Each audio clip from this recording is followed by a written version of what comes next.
mais pour un événement tragique qui a secoué notre nation jusqu'à ses fondements les plus profonds. L'odieux assassinat de son Excellence M. Jovenel Moïse, président de la République d'Haïti. Peu importe nos affiliations politiques individuelles, ce régicide a non seulement coûté la vie à notre chef d'État, mais il a également marqué un tournant pour le pire dans la crise socio-économique et politique et a affligé notre pays depuis si longtemps, à genoux. L'extrême violence qui a suivi ce acte barbare a plongé notre nation dans le deuil et la douleur.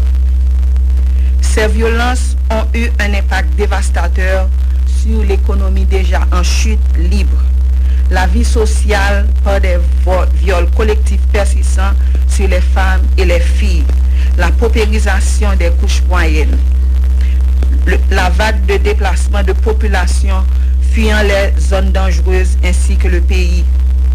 Pour l'année 2024, 3 millions d'enfants en Haïti nécessiteront une assistance humanitaire en raison de la montée de la violence et de l'effondrement des services de base. Actuellement, près de 900 écoles, principalement situées à Port-au-Prince, ont dû fermer leurs portes, privant ainsi environ 200 000 enfants de leurs droits fondamentaux à l'éducation, à leurs activités ludiques, à la découverte de leur pays et aux interactions sociales essentielles à leur développement. En outre, de nombreux enfants sont profondément traumatisés par les violences qu'ils ont subies ou auxquelles ils ont été témoins. Depuis le triste événement du 7 juillet 2021, notre nation a semblé dans une amie de désespoir et de désolation. Les structures institutionnelles de l'État haïtien, déjà fragilisées par des décennies d'instabilité politique, ont subi un effondrement spectaculaire. Non seulement la qualité, mais l'existence même des services publics offerts à notre population a été compromise. De plus, la population de la zone métropolitaine de Port-au-Prince est littéralement prise en otage, ce qui aggrave de manière exponentielle les conditions de vie des ménages. Nous assistons ainsi à l'effondrement total de nos institutions et à l'échec cuisant d'un gouvernement qui a totalement abandonné sa responsabilité de protéger sa population contre les violences criminelles, d'offrir des services publics à sa population et de piloter l'économie. Face à cette crise sans précédent, la population tout entière a reconnu l'urgence et la nécessité impérieuse d'une prise en main vigoureuse pour sortir notre pays de cette spirale de désespoir et de destruction. C'est dans ce contexte que des partis politiques, des organisations de la société civile, du secteur privé des affaires et de la diaspora haïtienne se sont entendus le 3 avril sur un accord politique historique pour conduire le pays sur la voie de la sécurité, de la stabilité et du redressement économique. Pour ce faire, le Conseil présidentiel, émanation de cet accord politique, qui exprime une vision commune de la transition construite par les secteurs et représentant un engagement responsable envers le peuple haïtien, s'attellera au lancement de 5 grands chantiers.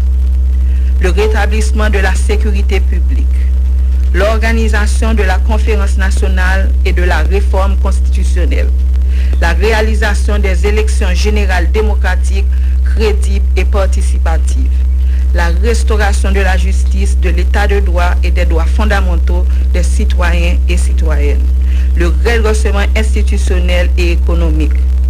Dans ce contexte d'insécurité généralisée qui défie les autorités de l'État, les forces de l'ordre du pays sont remerciées pour leur courage et leur dévouement.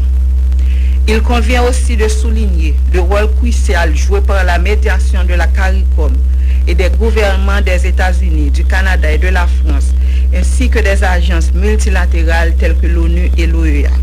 Leur intervention a été un catalyseur essentiel dans le processus visant à parvenir à cet accord entre les différentes parties haïtiennes. Nous leur remercions pour leur collaboration et leur soutien à la stabilité et au progrès d'Haïti. Haïtiens tous côtés, dans la capitale, dans le quartier populaire, dans la province, dans la tête monde, dans la diaspora, nous tous avons souffert dans l'état pays aujourd'hui. Nous avons mouru par-ci par-là. Jeunes femmes, couti filles, ap suivi ka déjà tribo babo. Classe moyenne nan fin décapitalisée. En pile famille qui te courir qui te caillou. Yon seul espoir c'est courir qui te pays ya. Non pas doué jamais river là et ça pas doué continuer comme ça. C'est pour jansman ça yo, nous même dans conseil ça, nous engager nous dans bataille ça à côté peuple haïtien. Nous connaissons li pas facile, mais c'est ensemble tout patriote qui en dedans couder au pays pour nous coller les épaules pour lever excampfiri pays. Aujourd'hui ne marque que le premier jour du travail nécessaire pour rétablir l'ordre, la discipline, la paix et les conditions favorables à la création de richesses dans notre pays meurtri. C'est le début d'une quête collective visant à remettre notre nation sur la voie constitutionnelle et pour espérer offrir une meilleure vie à toutes les filles et tous les fils d'Haïti. Merci à tous et à toutes. Mettons-nous tous et toutes au travail. Merci.